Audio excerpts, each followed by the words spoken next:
이 3장 9절 네가 어디 있느냐 말씀 7절부터 해주세요. 7절부터 해주세요. 7절부터 9절까지 우리 문상규 성유사님 나오셔서 말씀 증거하시겠습니다. 네 시방 어디 있노? 이런 거지. 네 어디 있노? 아까 반갑습니다. 일개 전도사 나부랭이 문상규입니다. 네. 방금 아까 갤럭시 기어가 은혜를 받아가지고 공성인식이 되어버렸네요. 오늘 본문 말씀은 3장 9절 하려고 했는데 제가 어제 또 한 번 더 설명을 점검하고 묵상하면서 은혜 받고 했던 말씀이 7절, 8절 같이 해봐야 될 것 같아서 네. 3절 같이 읽도록 하겠습니다. 네. 찾으셨나요? 아니요, 잠시만요. 네. 7, 8, 9? 예, 7, 8, 9 읽습니다. 창세기 3장. 예. 예. 읽겠습니다. 시작. 이에 그들의 눈이 밝아져 자기들이 벗은 줄 알고 무화과 나무에 물려고 치마로 삼았더라. 그들이 그날 바람이 불 때 동산에 거니시는 여호와 하나님의 소리를 듣고 아담과 그의 아내가 여호와 하나님의 낯을 피하여 동산 사이에 숨은지라. 여호와 하나님이 아담을 부르시며 그에게 이르시되 네가 어디에 있느냐. 네, 마지막 부분이 오늘 설교 제목입니다. 네가 어디 있느냐. 아담아, 네가 어디 있느냐. 상규야, 네가 어디 있느냐. 성민아, 네가 어디에 있느냐. 왜 남원은 안 하십니까? 전라도 남원은 저기 전북에 있나요? 그렇죠? 네. 저는 이 본문 읽을 때마다 항상 그 떠오르는 제 어릴 때 장면이 있습니다. 어떻게 보면은 하나님께서 평생 이렇게 아주 어린 시절의 기억인데 강의시켜준 감사하고 은혜로운 저는 기억입니다. 어떤 기억이냐면 어렸을 때 저희 어렸을 때 참 어른들이 주시는 선물 중에 참 고마웠던 선물이 있는데 혹시 기억하실지 모르겠습니다. 과자 종합 선물 세트 아십니까? 쌈베이 같은 거. 그죠? 이만한 상자에다가 뭐 비스켓, 쿠키, 뭐 스낵 종류별로 이렇게 해가지고 원래 가격보다 더 비싸게 팔아먹는 산수료에 의해서 속는 거를 아주 기쁘게 선물로 받는 그런 일이 있었습니다. 가끔씩 집에 손님들이 오거나 또 명절이 되거나 그러면 어른들이 이렇게 아이들 먹으라고 이렇게 선물 세트를 주시죠. 어땠는지 모르겠습니다. 저는 그 선물 세트가 선물로 들어와도 와 신난다 뜯어라 먹자 그러지 못했습니다. 저희 어머니께서 저희가 그걸 먹으면 밥을 안 먹는다고 항상 이렇게 식사 끝나고 나서 주시거나 하셨거든요. 근데 제가 초등학교 들어가기 전에 유치원도 들어가기 전에 그 선물 세트가 들어와서 까만색 옛날에 자개장이었죠. 농 안에 이렇게 어머니께서 숨겨두셨다는 걸 마치 오늘 아담과 하와가 먹었던 선악과처럼 숨겨두셨다는 걸 알게 되었습니다.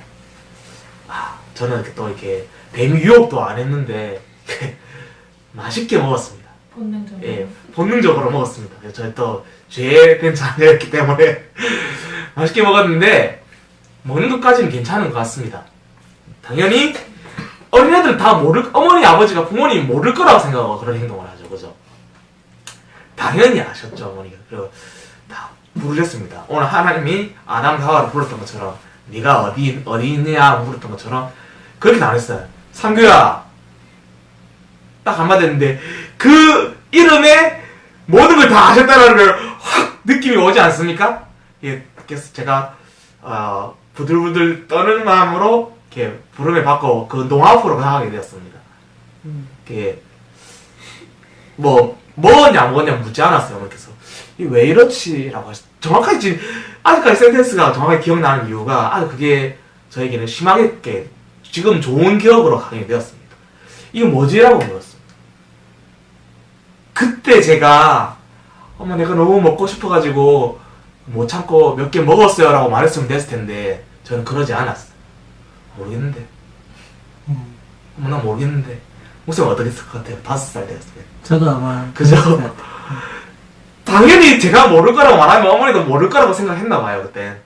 모르겠는데 저희 어머니가 제가 그걸 먹은 거에 화를 내지 않으셨어요. 그때 엄마 내가 잘못했어 뭐 자꾸 먹었어라고 말했으면 저희 어머니가 그냥 넘어가실 분인데 그렇게 시침이 떼내고 거짓말하는 제 모습을 보고 어머니께서 화가 확 이렇게 솟아오셨어요. 그 다음부터 2시간 정도 이렇게 손들고 있었던 것 같아요.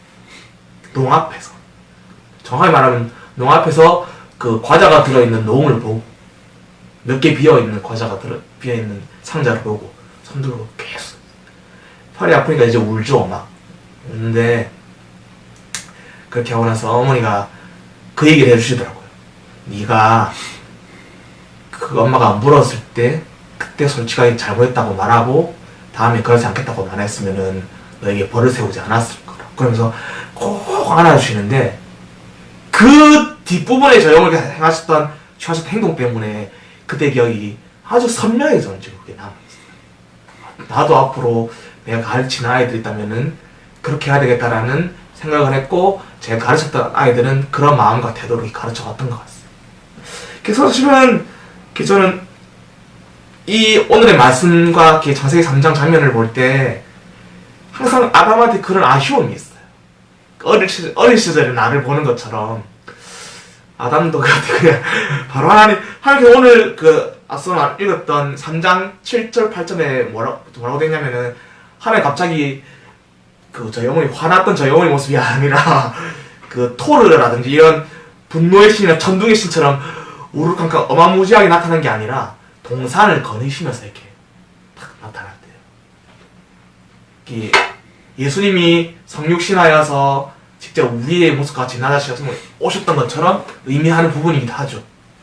아주 우리에게 가깝고도 친근한 모습으로 오셨던 것 같습니다.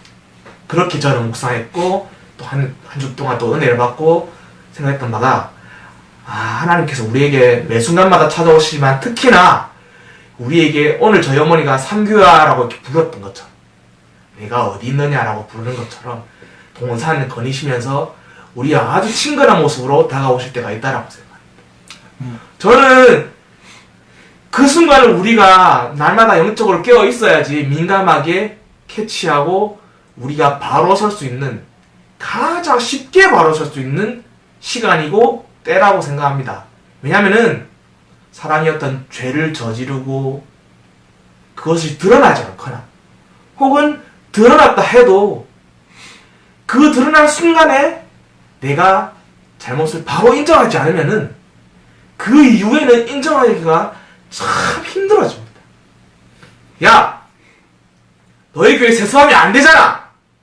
라고 사람들 피켓을 들고 시위를 하고 고함을 쳤을 때 여론이 안 좋은 여론이 막 일어날 때 그것을 돌이키면은 바로 서는 데까지는 그렇게 힘든 세월이 걸리지 않습니다.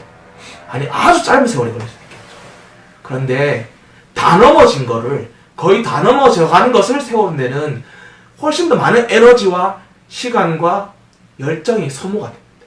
그것을 알고 있기 때문에 또 그것을 인정하고 싶지 않기 때문에 사람들은 시간이 지나게 되면 그것 잘못이 드러난 순간부터 시간이 더 많이 지나면 지날수록 더 회복하기 힘든, 더 회개하기 힘든 상황에 접어드는 게 사람의 본성인 것 같습니다. 최근에 저희 교회 내에서 나눴던 얘기 중에 그런 게 있습니다. 많은 연예인들, 공인들이 잘못을 저지르고 나서 최근에 그래도 그나마 가장 그 잘못한 행동에 대해서 바른 태도를 이렇게 보여주는 연예인이 우리 좋아하는 연예인이긴 한데 김생민 씨인 것 같다라고 나왔던 적이 있습니다. 그리고 최근에 또 어떤 그 연예인의 매니저가 학창시절에 잘못했던 행동 때문에 회사를 퇴사하고 나오는 일까지 벌어져서 비판 여론이 형성되면서 그분들은 참 그나마 안타까운 일이기도 하고 잘못은 저질렀던 일이기도 분명하지만은 그들의 태도는 참 다행스럽고 그들의 앞길을 보았을 때 그나마 더 나은 일이라고 저는 생각이 되었습니다. 이 말씀을 특히나 준비하면서 그 사람들이 장면 떠오르면서 또 제 어린 시절 떠오르면서 그들은 어떻게 보면 아직까지 양심이 하나님께서 허락하신 그 양심의 부분이 좀 더 보들보들하고 그래서 좀 더 야들야들한 상태가 아니었나라는 굳어버린, 흔히 양심에 화인맞은 자, 성경적으로 말할 때는 또 양심이 굳어버린 사람이라고 말하지 않습니까? 그들은 그나마 아직 굳지 않은 자들, 마르지 않은 자들이었다고 생각했습니다. 참으로 그들이 다행스러웠다고 생각했습니다. 지금은 뭐 그런 얘기 많이 하지 않습니까? 죄 안 지는 사람이 어디 있어? 그럴 수 있지. 예, 그럴 수는 있습니다. 그럴 수는 있는데 죄를 회개할 수 있는 기회는 누구에게나 오는 것 같지 않습니다. 저는 죄를 회개할 수 있는 기회가 오는 것이야말로 진정 하나님께서 택한 백성, 하나님 택한 자녀에게 오는 축복이고 은혜고 감사라고 생각합니다. 아까 말씀드렸죠. 죄가 드러나지도 않고 회개할 기회조차 주어지지 않고 지나가는 사람도 너무나 많습니다. 횡령을 하든 죄를 저지르든 흔히 말하는 공소시효가 지날 때까지 잡히지 않으면은 죄를 물을 수 없게 됐다고 하죠. 그 공소시효에 대한 법이 적용되는 이유 중에 하나가 그 죄를 저지르고 잡힐까봐 조마조마하고 힘들어하고 그날 세월을 그 기간 동안 10년 동안 지내왔던 것을 사람들한테 적용시키기 때문에 공소시효라는 것을 법적으로 사실 적용시킨 게 그 공소시효법에 대한 베이스라고 합니다. 그동안 힘들었을 거다. 잡힐까봐. 죄지구 때문에 괴로웠을 거다. 라고 사람들이 인정하고 생각하는 시간을 준다라는 거죠. 우리 마음은 그만큼 죄에 대해서 내어놓고 열어놓기도 힘들지만은 그렇지 않았을 때 공활학해지고 딱딱해지는 것들이 얼마나 우리를 삶을 어렵게 하고 힘들게 하는지 그들도 알고 있어야 된다는 것입니다.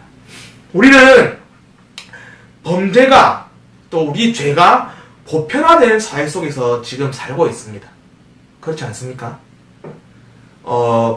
불법과 편법과 잘못된 것을 하지 않으면은 남들보다 좀 더 뛰어난 삶을 누리기 힘든 것처럼 살고 있습니다. 컨닝 안 한 사람이 어딨냐? 많이 들어보지 않았습니까? 대학교 시절에. 대학교 시절에 옛날에 저도 컨닝은 대학 들어서기 전까지는 해봤습니다. 대학교 들어서면서부터 컨닝 추강 운동을 하면서 제가 하고 있는데 하면 안 되겠다는 생각이 더 들었기 때문에 안 한 것도 있었고 건남자로서 하면 안 되겠다는 생각도 있었기 때문에 하지 않았던 부분도 있었지만은 컨닝을 해봤던 분명히 경험이라는 게 있습니다. 이런 시대의 사람들은 죄 짓는 것을 두려워한다기보다는 같은 죄를 범했음에도 자신의 죄만 드러나는 게 두려운 겁니다. 자신만 처벌받는 게 두려워합니다. 그런 얘기 하지 않습니까? 걸리지 않은 죄는 죄가 아니다라고 우스갯소리로 좀 잘못된 말로도 하긴 하는데, 그래서 우리 모두 다 자기는 억울하다고 항변합니다. 나는 억울하다. 정성민 목사님하고 저랑 둘 다 똑같이 1,000원을 훔쳤는데 저만 걸렸습니다. 안 걸린 우리 정성민 목사님이었습니다. 그럼 저만 억울한 겁니다. 억울한 게 아니죠, 사실은. 그죠? 제가 지은 죄에 대해서는 합당하게 드러났고 거기에 대해서 대가를 치르고 어떻게 보면은 떳떳해질보다는 편안해질 수 있는 기회를 얻은 것이죠.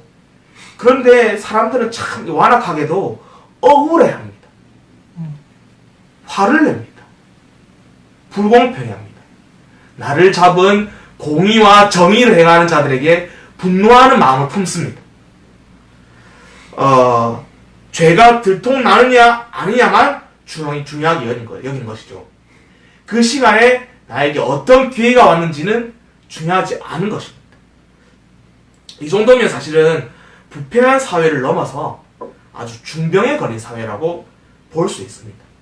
지금 우리 한국 사회뿐만 아니라 현대 사회가 그런 모습을 많이 띠고 있습니다. 더 무서운 일은 우리 사회가 그런 무서운 이런 현상, 자기 현실의 현상을 인식하지 못하고 있다는 것. 예수께서는 이런 상황 속에서 위험을 무릅쓰고 초막절에 예루살렘 성전에서 설교를 하셨죠. 근데 그 설교하시고 난 이후에 그들이 받을 성령이 주시는 생명의 물, 이것들에 대해서 초청한 겁니다. 그 설교는, 그 너희들의 상태를 얘기해 주시는 것은 바로 초청한다는 겁니다. 그 회개의 기회, 거듭날 수 있는 기회, 구원의 자리로 나올 수 있는 기회, 하나님과 정말 내어놓고 얘기할 수 있는 기회로 자리를 초청한다는 겁니다. 뭐 새 생명 초청 줄만 하지 마시고 진짜 우리에게 필요한 자리는 그런 자리라고 생각합니다. 그가 십자가에 죽고 그리고 부활하심을 통해서 성령의 부으실 그 은혜와 그 기름을 그것들을 알리기 위함이었다는 거죠. 이러 할 것이다. 그러니까 너희들 나와라 라고 말을 한다는 겁니다. 성령은 수학 공식처럼 알 수 있는 게 아니죠. 그죠? 성령은 믿음으로만 받을 수 있는 선물이었다는 것입니다. 오늘 제가 말했던 그 마치 우리 과자 선물 세트처럼 말이죠. 저에게는 그래서 살 능력이 당시는 없었습니다. 지금도 혹시 그거 파나요? 되게 갑자기 궁금해진 부분이 있는데 성령을 이렇게 우리 선물로 받는 것처럼 그랬던 것이었죠. 그런데 그들은 자기들의 신념, 생각, 지식, 그리고 율법적인 도의, 이것들을 고집하고 그것들을 신앙이라고 그들은 고집했습니다. 예수님이 그렇지 않다라고 말해주기 위해서 왔고 그렇지 않다라고 말을 하고 있는데도 불구하고 말입니다. 그들은 성령을 믿지도 않고 그리고 영접하지도 않는 그런 삶을 살았고 그리고 당연히 그랬기 때문에 신앙의 기쁨과 감격 따위는 당연히 없었던 겁니다. 모든 것이 틀에 박혔었죠. 일어나서 몸을 정결케 하고 시간이 되면 메카나 어떤 방향을 보고 하루에 3번 혹은 하루에 5번 기도를 하고 돼지고기는 먹지 말고 술을 마시지 말고 성전에는 몇 번 와야 되고 그런 것들을 지키는 것들과 그리고 그러한 만족감이 그들이 죄를 이길 수 있는 능력이라고 생각한 겁니다. 그런 만족감이 자신들의 구원의 달성이라고 생각했던 겁니다. 유대인들은 복음을 듣고 믿는 자들을 오히려 율법을 알지 못하는 무리다. 그리고 저주받은 자이다. 라고 정죄하기 시작했습니다. 바로 자신들의 잘못된 여성을 스스로 그것은 증명해볼 거랬던 겁니다. 그리고 예수님이 가늠하다가 예수 그리스도 앞에 잡혀온 여자, 즉 유대인들이 당시 사두개인들이라든지 서기관들이 예수님을 시험하기 위해서 마태복음 12장 그리고 누가복음 3장 누가복음 12장에 나와 있는 그런 예수님을 여러 시험하는 장면들 가운데서 가늠하다가 예수님 앞에 잡혀온 여자에 대해서 장면을 묘사하고 있습니다. 예수께서는 예루살렘에 거하시지 않으시고 감람산에서 노숙하면서 깊은 기도를 하셨다는 건 성경의 장면에서 많이 읽고 보아오셨을 겁니다. 예루살렘에는 주님을 자기 집으로 초청하는 사람들이 많았습니다. 사실은 워낙 유명세를 우리 예수님이 좀 많이 타시지 않습니까? 여러 가지 이렇게 퍼포먼스와 설교를 통해서 그런데 주님께서는 예루살렘 사람들을 믿지 않으셨습니다. 그들의 상태를 믿지 않으셨습니다. 그들을 불편하게 생각하셨죠. 그래서 그들의 생각이 순수하지 않았다는 걸 알고 계셨다는 것을 알 수 있습니다. 주님께서 밤새 기도하시는 동안 유대인들은 똑같이 밤새 뭘 했습니다.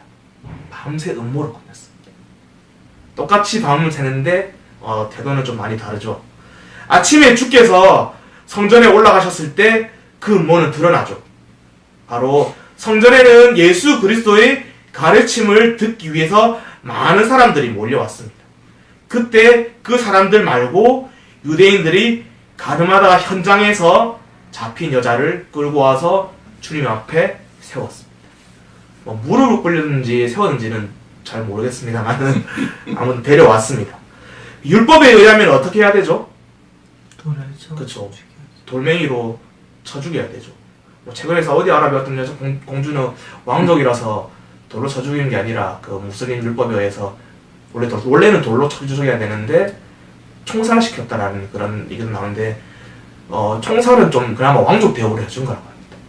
뭐 당연히 가늠하다 잡힌 여자고 이방인 여자라면은 이 시대는 그 전문 용어가 있죠. 아무튼 지키지 않았는데 돌로 쳐 죽이는 형을 집행합니다. 그리고 예수님 앞에 유도 신문을 하죠. 유도 신문이라고 유도 질문을 하죠. 선생님이라면 어떻게 판결하시겠습니까? 유도 질문에서 집요하게 예수님을 시험합니다. 주께서는, 그러니까 예수님은 돌로 치라고 말할 수밖에 없는 입장이었죠, 사실은. 유대인이고, 그리고 자라올 랍비로서 가르치는 자로서. 그런데, 돌로 치라고 말할 수밖에 없는 입장에서 그들은 만약 주님께서 죄 없다, 그 여자 죄 없다, 무죄다, 라고 하거나, 또는 죄 용서 받았다, 라고 한다면, 돌을 들어서 이 여자와 함께 예수님도 쳐 죽이려고 하는 그런 의도가 숨어 있었다는 것입니다. 그들이 죽이려는 목표가 사실은 그 여자가 아니라 예수님이었던 거죠. 자신들의 죄에 대해서 계속 상기시키고, 당신들 그렇게 하는 거 구원받는 거 아니야. 당신들 그렇게 하는 건 죄야. 하나님 진짜 백성은 그렇게 하는 게 죄야. 하고 계속 상기시켜왔던 예수님이 껄끄러웠던 거죠. 못마땅스러웠던 거죠. 그래서 그 여자가 죽일 대상이 아니었던 거예요. 그들. 바로 예수님을 죽이려는 밤새 꿈의 음모를 그렇게 실행합니다. 그들이 죽이려는 목표가 예수님이었는데 그들은 공개적으로 그리스도의 가르침이 얼마나 잘못된 것인가를 그 자리를 통해서 바로 보여주는 작전을 펼쳤던 겁니다. 그런데 예수님께서는 그들의 유도 실문에 대답하지 않으셨습니다. 다른 부분으로 말을 하셨던 게 아니라 대답 자체를 하지 않으셨습니다. 그리고 아시다시피 몸을 굽혀서 땅에 무언가를 쓰셨죠. 바로 그것은 다들 아시는 것처럼 죄 없는 자가 돌로 치라. 너희 중에 죄 없는 자가 먼저 돌로 치라라고 표현하기도 하는데 돌로 치라라고 했다는 거죠. 그리고 다시 몸을 굽혀서 땅에 무언가를 쓰시면서 그들을 똑바로 쳐다보지도 않으셨다라고 나와 있습니다. 예, 그들의 양심에 호소하는 행동이었던 거죠. 그것은 그 글 자체는 그들의 양심에 물었습니다. 그 여자에게 묻지 않았습니다. 그리고 그들이 했던 질문에 대해서 그들에게 양심을 되물으면서 답을 하셨던 겁니다. 너희들의 양심은 뭐라고 하는? 모두들 다른 사람이 먼저 돌로 던지면 한 사람에도 던진 사람이 있었다면은 던졌을 겁니다. 저는 그렇게 생각합니다. 그때 따라서 누가 먼저 초구를 던지나 이렇게 지켜보고 있었겠죠. 근데 그때 따라서 던질 생각을 하고 있었지만 자기가 먼저 돌을 들고 던지려고는 하지 않았던 거죠. 만약 자신이 먼저 돌로 던진다면은 그 돌이 분명 자기에게로 돌아올 것 같았기 때문이죠. 자기도 그런 죄를 짓고 있었는데 그 예수님이 쓴 그 글에 대해서 분명히 자기에게 죄를 묻고 있습니다. 그 돌이 자기에게로 올 것 같다는 걸 그 자리에 있는 사람들은 모두 느끼고 있었던 거죠. 그래서 현장에서 체포돼서 주님 앞에 끌려오고 한 건 아니지만은 자신의 죄는 청산하지 못하고 있었다는 것을 그들 스스로 양심에게 예수님은 물었던 겁니다. 그리고 각인시키고 인지시키고 알게 하셨다는 겁니다. 그래서 아무도 이 여자에게 아시는 것처럼 돌을 던질 수가 없었던 거죠. 자신들도 실제로는 음란한 생활을 어떻게 하고 있는지, 얼마나 하고 있는지 떳떳하게 밝힐 수도, 그리고 그렇게 심판하려고 데려온 여자인 상태에서 할 수도 없었던 거죠. 예수님께서는 아주 짧은 시간을 통해서 그들의 양심을 일깨웠을 때 그 누구도 정죄의 자리에 있을 수가 없었기 때문에 모두 다 그 자리에서 돌을 버려두고 떠났다라고 합니다. 다들 잘 아시는, 워낙 예수 믿으신 지 오래되신 분들은 아시는 얘기고, 심지어 예수 믿은 지 교회를 안 다닌 분들도 얘기는 한 번쯤은 들어보셨을 겁니다. 세 번째로는 제가 드러난 죄와 숨은 죄에 대해서 좀 말씀드리려고 합니다. 현장에서 잡혀온 여자의 죄는 사실 결코 정당화될 수 없는 죄죠. 그죠? 특히나 당시 문화와 사회에 봤을 때는. 그런데 문제는 지도자들조차도 이 여자에게 돌을 던질 수 있을 만큼 예루살렘 당시 성전 그리고 제사장 많은 지도층들은 오염되어 있었다는 겁니다. 그 여자도 뭐라 할 수 없을 정도로 타락해 있었다는 사실. 죄가 보편화된 당시의 성전 교회에서 누구에게나 예외 없이 모두에게 죄인이었다는 것을 예수님은 말하고 있었던 겁니다. 거룩한 도성 예루살렘은 사실 그때 가장 더럽고 그리고 가장 음란한 도시, 악취 나는 도시였던 것이죠. 왜 예수님께서는 예루살렘에만 올라가기만 하면 그 도성 밖 감난산에서 좋은 집 놔두고 이렇게 노숙하셨을까요? 이렇게 약간 캠핑족이셨는지 모르겠는데, 예루살렘은 외적 영화 보이는 외적 형태와는 달리 사실 거대한 시공창이었던 거죠. 그래서 예수님은 노숙하셨던 게 아닌가 저는 이렇게 생각을 해봅니다. 그들은 만성화된 부패 현상이 심해질수록 더욱 장엄한 외적 의식을 그리고 그러한 모습들을 형태를 갖춰서 예배를 드리고 더 큰 건축물을 쌓고, 나는 더 떳떳하다. 그걸 통해서 나는 이런 큰 건축물을 사니까, 큰 교회에 사니까 나는 더 떳떳하다 라는 것을 보여주고 싶었던 겁니다. 그것이 예수님 그 무엇보다 더러워 보였던 것이죠. 그들은 자기 양심을 잠재웠습니다. 뭐 지금 제가 좀 더 좋은 표현으로 이렇게 잠재웠다라고 말하지만은 사실은 갖다 버린 거죠. 시궁창에 버린 거죠. 네, 그렇게 잠재우고 시궁창에 버렸죠. 그렇게 겉으로 드러난 종교 생활, 그리고 스스로를 위안하고 위안받고 싶었을 뿐이죠. 문제의식을 전혀 느끼지 못하는 거죠. 그리고 느끼지 못하고 있는 상태에서 예수님이 탁탁탁 건드리니까 하지 마세요. 탁탁탁 건드리니까 하지 마세요. 그러니까 자꾸 또 그러니까 좀 하지 말라고요. 이렇게 했던 거예요. 쉽게 말하자면은 좀 더 제가 혼자서 이렇게 꽁트를 하는 것 같은데, 우리가 신문이나 매스컴을 통해서 접하는 여러 아까 말씀드린 간단한 또는 크고 작은 죄들은 사회 문제 사실은 빙산의 일각일 뿐이죠. 드러나지 않은 것들은 사실 얼마나 많겠습니까? 또 얼마나 크고 또 얼마나 무섭겠습니까? 이 여자의 죄처럼 드러난 죄는 사실은 아무것도 아닙니다. 드러난 죄는 사실은 그나마 정말 천만 다행입니다. 드러난 죄는 천만다행, 좀 부끄럽고 수치스럽고 그렇게 하겠지만은 그 부끄럽고 수치스러운 마음을 감사해야 되지 않을까요? 우리는 그야말로 회개할 수 있는 기회와 마음을 허락하신 시발점이 아닐까요? 우리는 그것을 감사함으로 수용해야 될 그런 하나님의 백성들임을 믿습니다. 그리고 숨은 죄는 왕성하게 활동합니다. 드러나지 않은 죄는 그대로 가만히 있는 게 아닙니다. 발효되고 숙성되고 유산균이 증가하는 것처럼 그대로 왕성하게 활동합니다. 그래서 사람들을 공격하고 나 스스로에게 공격하고 해를 끼칩니다. 아까 얘기했죠. 그 공소시효 동안 사람들은 부들부들 떨면서 그 시간을 지난다고 스스로를 공격합니다. 그리고 드러나지 않은 죄는 거룩한 척 가장을 해야 됩니다. 계속해서 끊임없이 가장해야 됩니다. 끊임없이 나는 거룩하고 끊임없이 나는 명예롭고 이런 사람이 있냐?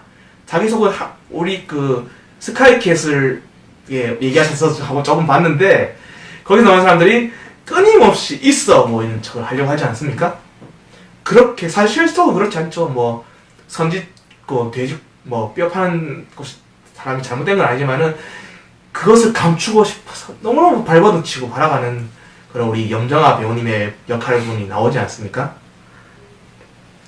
그래서 드러나지 않은 죄는 스스로를 망치고 스스로를 해치고 그로 인해서 그 감추고자 하는 모습과 마음과 생각과 행동 때문에 주위에 함께하는 사람들조차 망칩니다. 그리고 그것을 끊임없이 내어놓아라 괜찮다. 내어놓아라 괜찮다. 너의 그 죄 때문에 내가 온 거다. 너의 그 죄 때문에 내가 십자가에 달려 죽은 거다라고 말을 하는 예수님에 대해서, 그리스도에 대해서 적대감을 품게 합니다. 예수님은 그것을 끊임없이 내어놓으라고. 하나님은 끊임없이 우리에게 그것을 내어놓으라고. 제발 좀 내어놓으라. 오늘 말씀처럼 본문에서 동산에 거니시면서 부르시거든요. 야 이놈 새끼야 이러면서 막 번개치면서 오시지 않으셨거든요. 끊임없이 예정론에 대해서 아주 비판하시는 넌크리스찬 혹은 무신론자분들이 하나님의 전능성에 대해서 비판하면서 죄 지을 걸 다 알면서 왜 그딴 걸 만들었느냐 라고 말하시는 분들이 많습니다. 하나님께서 예정하셨습니다. 우리를 사랑하시기로, 우리를 구원하시기로, 이미 불순종을 했음에도 불구하고 그렇게 가장 친근한 모습으로, 인격화된 모습으로, 그리고 성육신화된 모습으로 찾아왔었던 것은, 번개치고 분노하시는 모습으로 오지 않으셨다는 것은 우리를 용서하시기로 죄짓기 전부터, 그리고 우리가 아담이 오늘 모습 보여줬던 것처럼 하나님의 눈을 피해 숨고 수치심에 무한한 불을 가리기 전부터 용서하시기로 결정하시고 사랑하시기로 구원하시기로 결정하셨다는 것. 물론 사람이 우리가 취하는 행동에 대해서 그 모습에 따라서 하나님께서 결정하시는 방법은 다릅니다.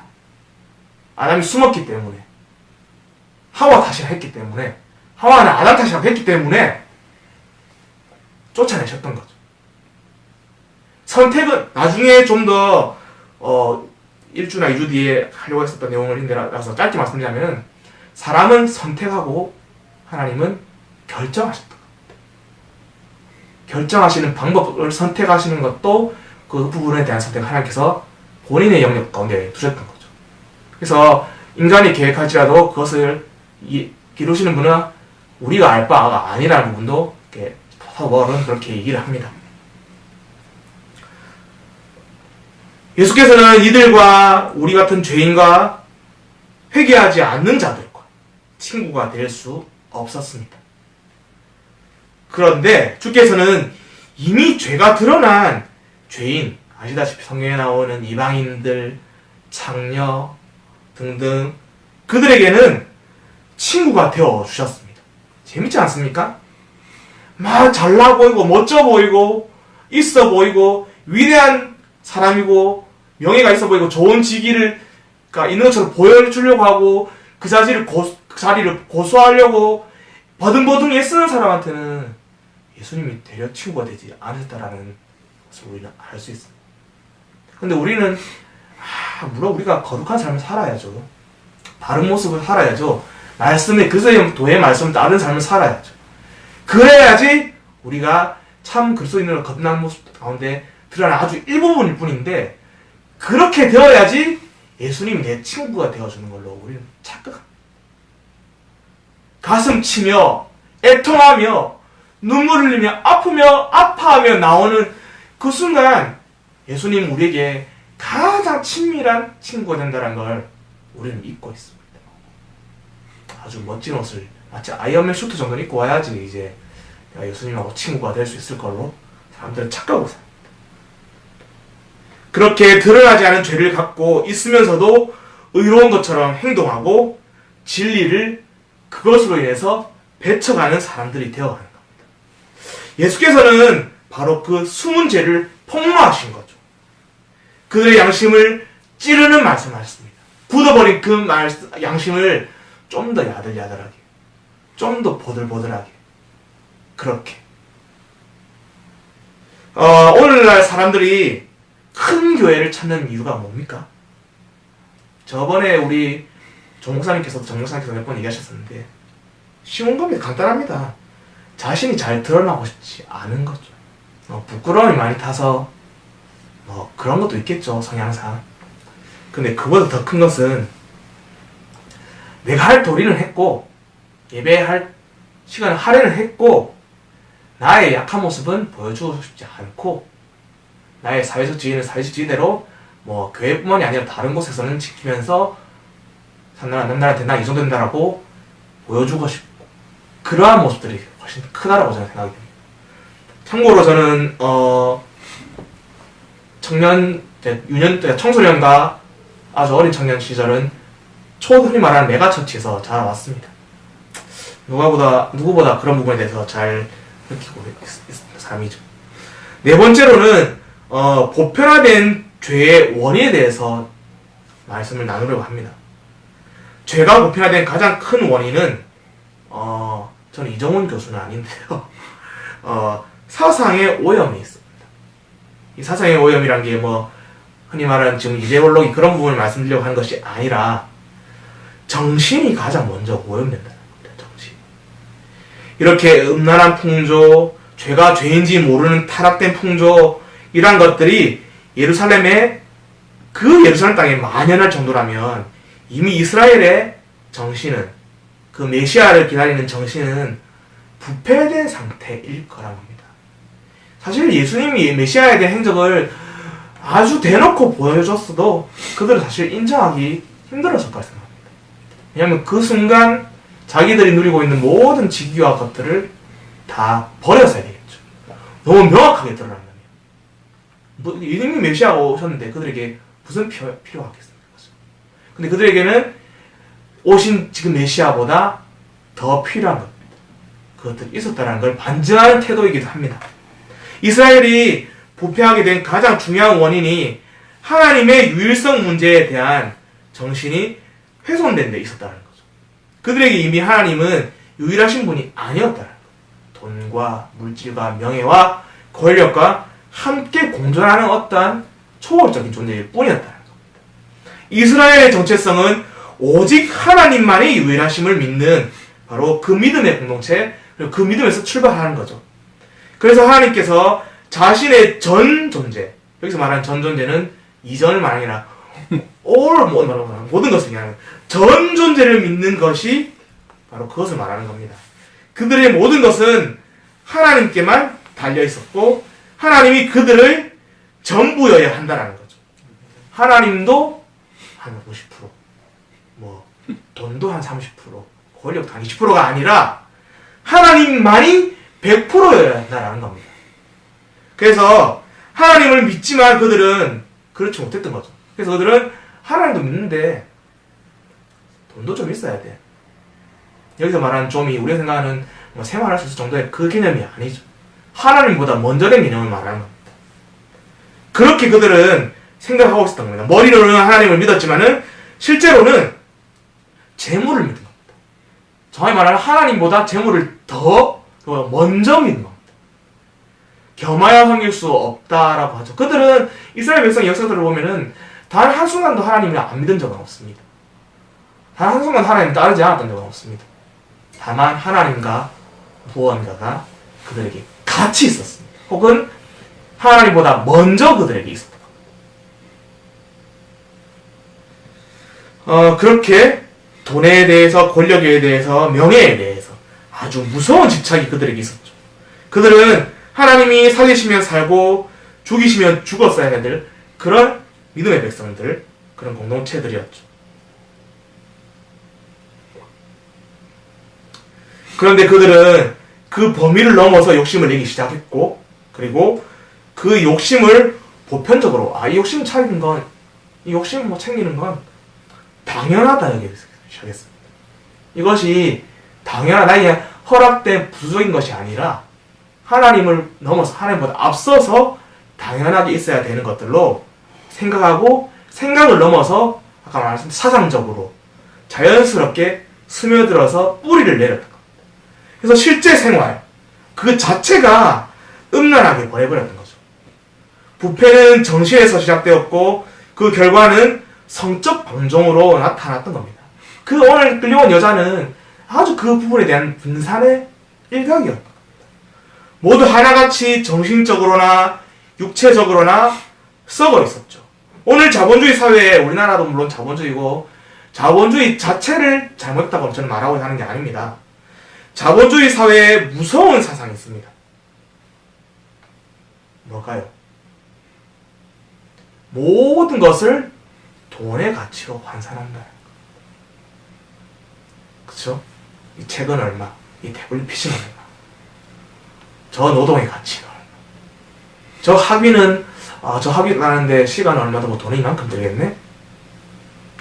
저 차는 사는 데는 얼마 들겠네? 저 친구하고 교제하는 데는 이만큼 돈 해줄 것 같네? 대충 뭐 그렇게 생각하지 않습니까? 모든 그 모든 가치를, 그게 물질적인 부분이든 정신적인 부분이든 감성적인 부분이든 그런 부분을, 모든 것을 돈의 가치로 환산하는 것이 저는 사실 자본주의의 가장 무서운 부분이라고 생각합니다. 자본주의 자체가 거듭 말씀드리지만은 잘못된 것은 아닙니다. 이 잘못된 사상을 막아야 합니다. 이 잘못된 풍조가 오늘날 교회에 만연해 있습니다. 그래서 그것을 통해서 교회가 세속화되었습니다. 가장 먼저 나타나는 문제가 바로 돈과 성적인 방종이 지금 한국 교회도 사실은 화가 날 정도로, 너무너무 진짜 분개할 정도로 사실 많이 일어나고 있습니다. 성도고 집사고 장로고 목사고 전도사고 선교사고 상관없을 정도로 지금 많이 일어나고 있습니다. 우리의 가치관의 중심에 하나님께서 계셔야지 분명히 이런 성향을 막을 수 있습니다. 예루살렘 사람들이 가늠한 여인들을 돌로 칠 수 없었던 이유는 자신들에게도 이미 음란함이 보편화되었기 때문이죠. 돌로 치는 게 다행이란 게 아닙니다. 그들의 상태를 말하고자 하는 겁니다. 그들의 상태가 마치 나와 같고 우리와 같다라는 걸 말씀드리는 겁니다. 그리고 예수님은 그들에게 끊임없이 나와 내어놓아라고 말을 한다는 겁니다. 하나님은 끊임없이 우리에게 내어놓아라고 말한다는 겁니다. 저희 어머니가 과자 먹은 저를 삼귀야라고 불렀던 것처럼 끊임없이 우리를 부른다는 겁니다. 그들은 사람의 눈만 두려워하고 하나님의 눈은 두려워하지 않았던 거죠. 다섯 번째로 바른 고백이 필요합니다. 자, 우리에게 죄의 고백, 우리의 나약함에 대한 고백, 그것을 하나님께 내어놓을 수 있는 기회가 왔습니다. 저희 어머니가 삼귀야 라고 부르셨던 것처럼 하나님이 아담에게 내가 어디에 있느냐 라고 부르셨던 것처럼 예수님께서는 예루살렘에 있는 독버섯처럼 번져있는 이 음란한 죄, 그리고 패역하고 타락한 것들을 별 대수롭지 않게 당연한 것으로 여기는 이 죄에 대해서 거듭 말씀드리지만 알고 계셨습니다. 예수님께서는 너희 중에 죄 없는 자가 먼저 돌로 치라고 말씀하시고, 그리고 그들이 차라리 그 여자 곁에서 동일한 죄인으로서 있기를 원하셨던 거죠. 여자를 죽이려고 들었던 돌들을 사람들이 내려놓고 그 옆에 서서 여자의 손을 잡고 함께 주님을 바라볼 수 있었다면은 얼마나 좋았겠습니까, 하나님. 그 누구보다 예수님은 얼마나 좋았겠습니까. 그도 주님의 은혜와 구원을 맛볼 수 있었을 것이고, 예수님께서 그들에게 원하신 것은 그러한 바른 신앙 고백을 받음으로 인해서 예수님께서는 더할 나위 없이 기쁘셨을 겁니다. 그리고 그로 인해서 구원의 백성들이 한자리에서 살아나는 그 감격함을 하나님과 그 백성들이 함께 교감하면서 누릴 수 있었겠죠. 그런데 그들은 양심의 고통을 받으면서도 그 숨겨진 죄를 주님께 토설하지 않았습니다. 그리고 그냥 돌려놓고 돌아갔죠. 말씀드리지만 그렇게 죄를 자백하고 회개하지 않는 것 또한 참 재밌는 거는 고통스럽습니다. 죄를 내어놓는 것도 가슴을 찢는 애통하는 고통입니다. 명확합니다, 이것은. 그런데 그런 기회가 왔음에도 불구하고, 혹은 그런 기회가 오지 않고 그냥 안고 살아가는 것도 고통입니다. 우리는 둘 다 고통인 것을 압니다. 경험적으로, 그리고 지식적으로도 압니다. 그런데 재밌는 것은 같은 고통인데도 불구하고 전자를 우리는 택하지 않습니다. 그런 기회가 왔습니다. 그것은 바로 하나님께 우리가 말씀 가운데 던질 수 있는 바른 신앙 고백이 없기 때문입니다. 아까 말씀드린 것처럼 그들에게 생각하는 바른 신앙 고백은 내가 율법을 잘 지키는 거, 내가 해나빠도 잘하는 것들, 지켜온 삶에 대한 패턴을 잘 지켜오는 것들, 그것들이었던 거죠. 그게 그들의 신앙 고백이었던 거죠. 그런데 그들은 양심의 고통을 받으면서도 숨겨진 죄를 토설하게 되면은 그것을 잃어버릴까봐 겁났던 겁니다. 사실 그것은 지킬 필요도 없는 거죠. 형식과 유형을 유지하면 좋겠지만은 그것이 다인양 지키고 있는 것들은 지금 예수님께서 내려놓으라고 하는 것과 다 같은 것이죠. 사람들의 눈이 무서웠던 거죠.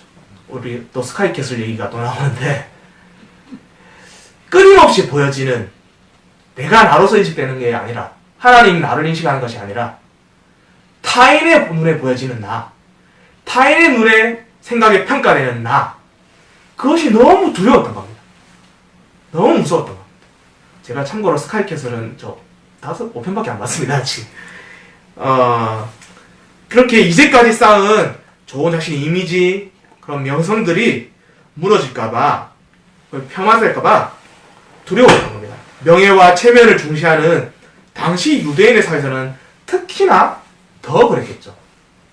그래서 회개할 기회가 주어졌음에도 그들은 자신의 죄를 내어놓지도 않았고 하나님께서 그들 마음에 강한 부담감을 주셔서 양심이 바로 그들의 내면을 깨우고 있었음에도 불구하고 그들은 더 잘게요. 양심의 입장에서 말하자면 놔두세요. 그렇게 그들은 절호의 찬스를 상실해버리고 말았습니다. 죄의 창고를 끊는, 죄의 만연함을 끊는 유일한 방법은 다른 게 아닙니다. 자기를 괴롭히고 그리고 힘들게 하고 고통받게 하는 죄를 폭로하고 공격하고 자백하는 것. 내 스스로가 한 행동이 잘못되었을 때 내 스스로가 그것을 잘못했다고 말하는 게 사실 제일 덜 아프죠. 그렇지 않습니까? 내 자신 잘못했을 때 남이 때리는 것보다 자기가 혼내고 때리는 게 낫지 않습니까? 그쵸? 가장 덜 아픈 방법은 드러났을 때 스스로를 혼내는 겁니다. 그렇다고 자학하라는 말은 아닙니다. 그 잘못을 인정하고 수긍하고 내가 잘못을 저지른 대상에게 용서를 구하고 하나님께 그런 바른 삶을 살지 못했음을 용서를 구하는 것이 가장 덜 아픈 방법입니다. 예수님은 그들에게 가장 덜 아픈 방법을 제시했던 겁니다. 맞다 맞는 것보다는 회초리 맞는 게 나은 겁니다. 그렇지 않습니까? 그렇게 자신의 죄를 고백하는 자는 반드시 그를 괴롭히는, 그리고 그를 괴롭히고 있는 불의와 죄로부터 하나님은, 그리고 예수님은 우리를 건지십니다. 죄만 고백되면 사탄은 힘을 잃어버립니다. 죄만 고백되면 사탄은 우리에게 아무 영향을 끼치지 못합니다. 많은 청교도 신앙의 선배들이 이 부분에 대한 여러 책들 가운데서 많은 것을 내놨는데, 사탄은 우리가 죄를 짓지 않기보다는 고백하지 않기를 너무너무나 원합니다. 들키지 않고 기뻐하는 게 아니라 들키지 않고 조마조마하면서 괴로워하기를 원한다는 겁니다. 이런 방해를, 이런 사탄의 괴계를 우리가 이겨낼 수 있도록 우리에게는 지혜가 필요합니다. 바로 내 생각, 내 지혜가 아니라 하나님의 지혜, 성령님께서 허락하시는 지혜가 우리에게 필요하다는 겁니다. 예수께서는 우리 구원을 위해서 공개적으로 십자가에서 수치화 당하시고 그리고 죽임을 당하셨죠. 그러므로 우리는 우리의 죄를 공개적으로 자백하기를 거부하거나 두려워하거나 또는 은닉해서는 결코 안 된다는 겁니다. 예수님께서는 드러난 죄인인 한 여자를 사랑하시고 용납하시고 품으셨던 겁니다. 바로 간단합니다. 치료 가능성이 있었기 때문에. 그 가늠한 여인은 회복 가능성이 있었기 때문에. 숨어있는 죄인은 죄송하지만은 구원될 가능성이 없습니다. 그래서 말씀은 그렇게 얘기하죠. 형제와 다투었으면은 화해하고 하라. 그리고 어떨지 모르겠습니다. 저는 저한테 무슨 잘못을 저지르고 큰 죄를 저지른 사람이 용서를 구하지 않으면은 저는 구하지도 않은 것을 제가 줄 수 있을까요? 그 사람은 필요도 못 느끼는데 동일하다 생각합니다. 바로 그것은 은혜의 기회입니다. 복음의 기회입니다. 예수님께서 심판하시기 위해 이 땅에 오신 것이 아니라 구원을 위해 오신 사실을 믿지 않으시면은 그렇게 하지 않는 자는 용서와 구원이 없다라는 겁니다. 하나만 적용된다는 것은 없다라는 것입니다. 이것은 용서와 구원은 우리에게 함께 적용되는 것이지 우리 조목사님은 용서는 받는데 구원은 없어. 혹은 정목사님은 구원은 받았는데 용서는 못 해주겠어. 좀 잠깐 들었는데도 약간 좀 너무 어색하고 모순적이지 않습니까? 바로 그런 겁니다. 마지막으로 6번째로 하나님의 말씀이 우리에게 부담이 줄 때가 있을 것입니다. 이것에 대해서 나누려 합니다. 아까 말씀드렸다시피 이 부분은 좀 더 다음에 좀 더 깊게 다루려고 하는데 우리는 선택하고 하나님은 결정하십니다. 그리고 결정하신 것을 이행하신다는 것을 말씀드리고 싶습니다. 예수 그리스도의 말씀은 유대인들에게 가장 강한 부담감을 주는 그런 메시지였습니다. 어쩌면 되게 엄청나게 개혁적이었던 것이죠. 많이들. 그들에게 직접적으로 도전하는 말씀이었습니다. 그들의 영혼은 큰 충격을 받았죠. 어지 정도가 아니라 죽일 정도의 음모를 꾸몄다면 대단하지 않습니까? 그만큼 큰 충격이었다는 겁니다. 그러나 예수님에게는 그들의 태도를 보았을 때 크게 확 변형시킬 수 있는 힘과 능력이 있음에도 불구하고 강요하지 않으셨어요. 아니 이렇게 안 하면 죽여버린다? 이 예루살렘 성 다 뒤엎어버린다? 불덩이 떨어지게 한다? 강요하지 않으셨다는 겁니다. 이렇게 안 하면 구원 못 받는다? 강요하지 않으셨다는 겁니다. 한 명 한 명 지명해서 야 너 서기관 너 누구 사두개인 너 이놈 새끼들 이러면 안 돼. 한 명 한 명 불러서 지명해서 끌어내지 않으셨습니다. 오히려 주님께서는 자신의 몸을 스스로 숙이고 그리고 그들이 스스로 결정하기를 기다리셨다. 스스로 생각할 여유를 주시고 그리고 기회를 충분히 주셨다는 겁니다. 이것이 주님께서 우리를 초청할 때 쓰시는 방법입니다. 하나님의 그러한 말씀이 우리에게 부딪혔을 때 그리고 어느 순간 부담감으로 다가왔을 때 그러한 마음이 우리에게 책임으로 다가왔을 때 다들 어떤 상태가 되십니까? 저는 불안해집니다. 저는 갑자기 그렇게 하나님의 말씀이 부담으로 확 다가왔을 때 와 기쁘고 좋다 말씀이 꿀벌송이고 더 다다네 그런 말씀은 좀 나중에 다가오는 것 같습니다. 처음 먼저 다가올 때는 불안해집니다. 혼란스러워집니다. 제가 한번 혼란스럽다고 그렇게 SNS에 올릴 때가 있는데 하나님께서 말씀으로 좀 다가오는 중이라고 생각해 주시면 될 것 같습니다. 불안해지고 심한 혼란을 겪게 됩니다. 이때 이제 어떻게 대처하느냐 어떻게 우리가 선택하느냐에 따라서 그것이 나중에 꿀송이보다 더 나은 말씀으로 다가올지 더 깊은 수렁의 괴로움을 빠지게 될지 결정이 되는 것 같습니다.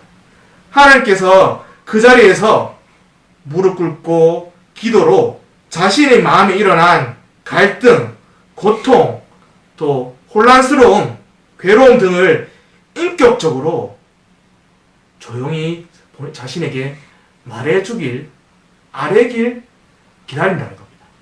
아담에게 내가 어디 있냐? 그랬던 것처럼 내어놓으라. 그렇게 기다리고 계시고 내주하시는 성령님의 그러한 음성에 대해서 우리가 귀 기울 수 있는 시간을 허락해 주신다는 겁니다. 그런데 대부분의 사람들은 이러한 영적 갈등과 불안을 해소하기 위해서 사람을 만나서 잡담을 하거나 다른 일 속에 빠져서 다른 일에 빠져서 그 부담감을 잊어버리려고 합니다. 그러한 불안감과 부담감과 힘듦에 대해서 떨쳐버리기 바쁘지 그것이 왜 오는지에 대해서는 고민하지 않습니다. 하나님께 아뢰려고 하지 않습니다. 기도는 그 순간 필요한다는 겁니다. 기도는 오늘 딸기 먹게 해주세요. 내일은 사과 먹게 해주세요. 이거 필요한데요? 저거 필요한데요? 해야죠. 물론 해야죠. 해야 됩니다. 그런데 그러한 1차원적인 거 말고 진짜 우리에게 은혜가 주신 순간은 그런 부담감이 올 때 기도하길 바라는 그 순간이라는 겁니다. 그래야지 하나님께 우리에게 주신 이 특별히 계신 말씀에 대해서 레마의 말씀으로 오게 된다는 겁니다. 그런 불안 해소하기 위해서 우리는 사람을 만나서 얘기하고 나눌 수도 있습니다. 그렇게 해야죠. 나눔과 교제 가운데 공동체의 삶 가운데서 풀어나갈 수 있는 은혜 분명히 우리에게 허락하신 게 분명하니까요. 그런데 거기서 해결되지 않으면 더 불안해집니다. 제발 부탁드립니다. 좀 불안에 떠십시오. 좀 혼란스러워 하십시오. 그것을 피하지 마십시오. 하나님이 찾아오는 순간입니다. 예루살렘 사람들도 주의 말씀에 대해서 부담과 그리고 갈등을 잊기 위해서 그냥 잊어버리기 싫어 그렇게 잊기 위해서 서로 눈치를 본 겁니다. 아까 돌 탁 집었을 때 던지나 안 던지나 이렇게 서로 이렇게 눈치를 보고 있다가 다른 곳으로 도망쳐버린 거죠. 다 떠나가 버린 거죠. 그런데 우리는 이 말씀으로 인한 도전을 통해서 자신의 모습을 봐야 됩니다. 다른 사람 모습을 보기 바쁜 게 아니라 자신의 모습을 봐야 된다는 겁니다. 지금까지는 당연하게 생각해왔지만 이 시간 말씀 앞에 지적받은 문제는 무엇인가? 하나님께서 말씀을 통해서 성경을 통해서 이때까지 내주하시고 일하셨던 모든 역사와 시간을 통해서 나에게 말씀하시고자 하시는 그런 문제는 무엇인가? 나 스스로에게 물어야 된다는 겁니다. 다른 사람들은 뭐 어떻게 하는지 보는 게 중요하지 않다는 겁니다. 대개 사람들은 말씀을 듣고도 그 마음의 감동을 소멸시켜버리기 바쁩니다. 그리고 그렇게 함으로 인해서 더 큰 은혜의 자리로 나아가지 못합니다. 우리들은 주께서 궁극적으로 구원을 위해서 아프게 찌르실 때가 있습니다.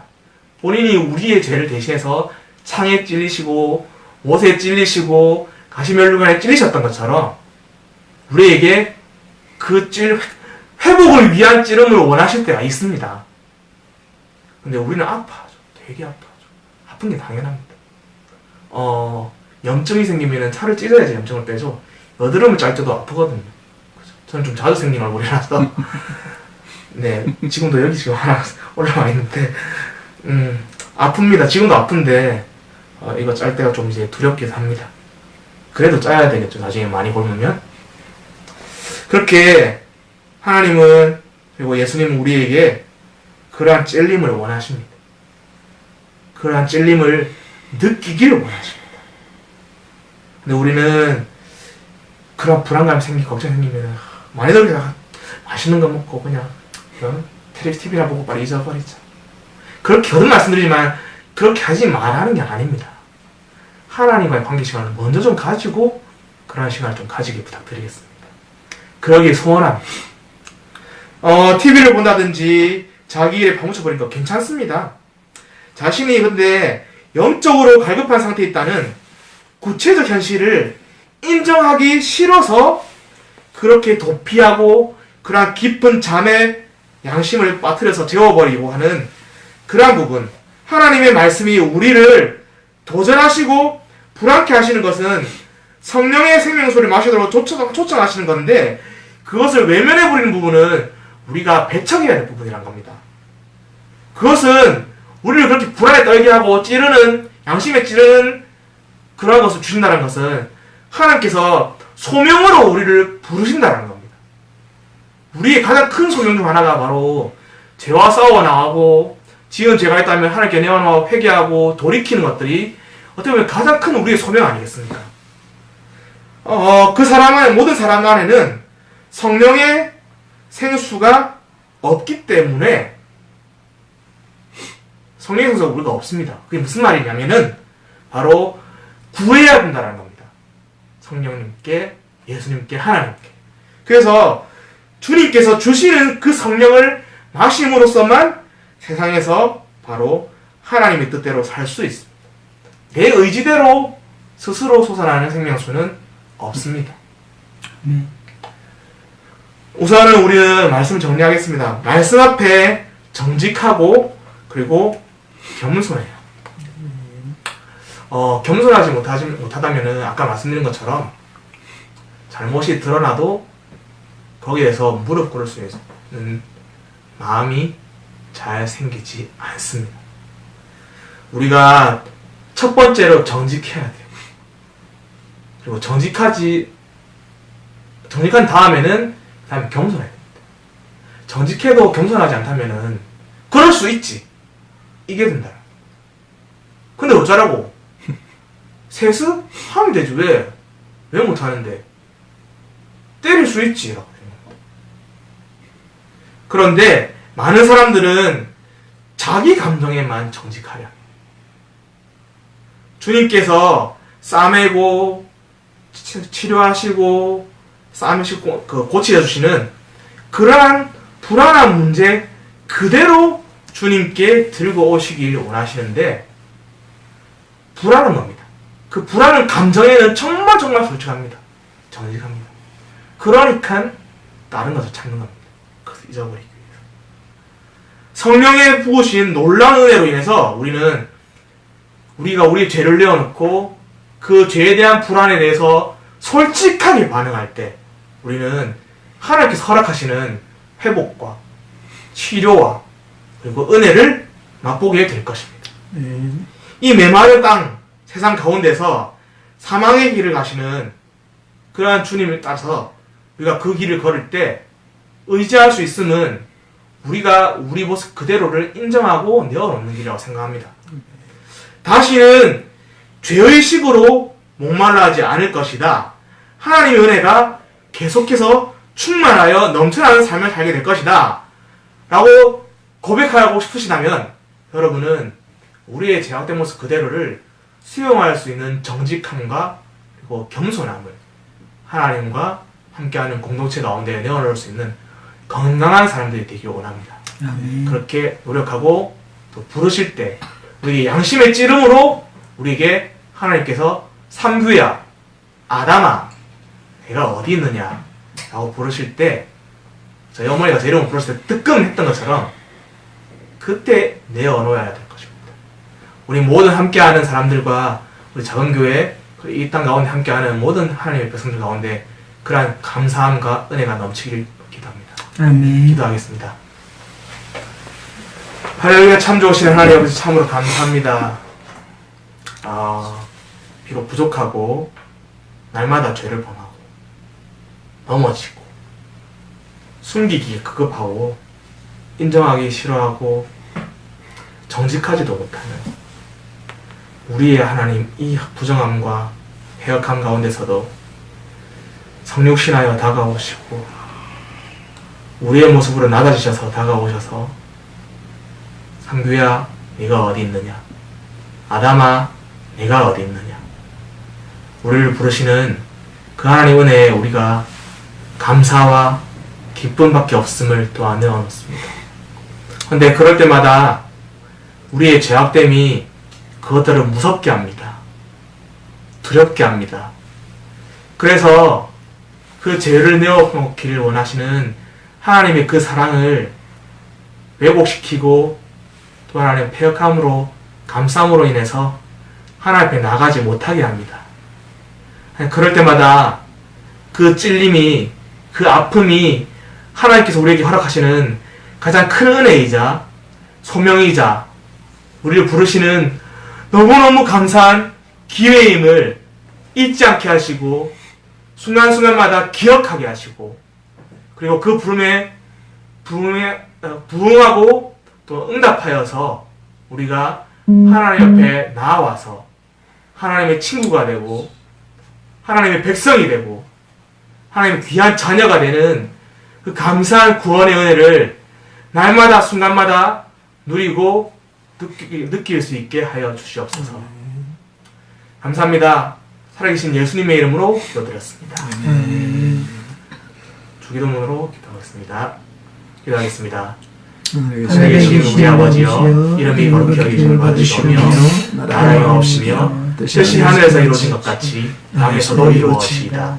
오늘날 우리에게 이러한 양식을 주옵시고 우리가 우리에게 죄진 자를 사하여 준 것 같이 우리 죄를 사하여 주옵시고 우리를 시험에 들게 하지 마옵시고 다만 악에서 구하옵소서. 대개의 나라와 권세와 영광이 아버지께 영원히 있사옵나이다. 아멘.